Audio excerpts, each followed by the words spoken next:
All right, 7.8, the war ends. The conclusion of the war was not quite as speedy as Martin had hoped. When Lord North, the British Prime Minister, heard about Cornwallis's defeat, he paced up and down the room repeating, "Oh God, it is all over." The British public agreed. Yorktown took the heart out of whatever support was left for the war.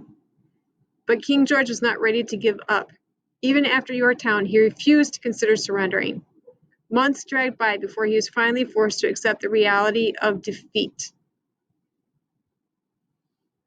The Treaty of Paris. Early in 1783, representatives of the United States and Britain signed a peace treaty, which a treaty is an agreement, in Paris. The Treaty of Paris had three important parts. First, Great Britain agreed to recognize the United States as an independent nation. Second, Britain gave up its claims to all lands between the Atlantic coast and the Mississippi River, from Canada south to Florida. Third, the United States agreed to return all rights and property taken from Loyalists during the war. Okay, so this section right here, so first, second, and third, information about the Treaty of Paris. Okay, so that's going to be important for you to know. Also up here, what was the impression of the war ending? King George did not give up, remember? Okay, so keep all of this in mind. Many loyalists did not trust the treaty's promise of fair treatment, and for good reason. During the war, loyalists had been badly treated by patriots.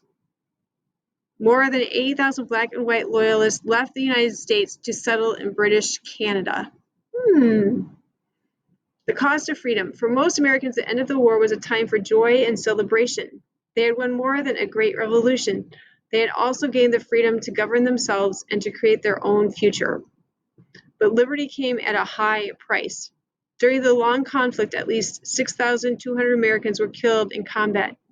An estimated 10,000 died in camp of diseases, and another 8,500 as British prisoners. As a proportion of the total population, more Americans died fighting the Revolutionary War than in any other conflict except the Civil War, in which Americans fought one another. George Washington knew better than most just how costly and precious Americans' freedom was. He also understood the great responsibility that came with that freedom. With our fate, he wrote at war's end, will the destiny of unborn millions be involved.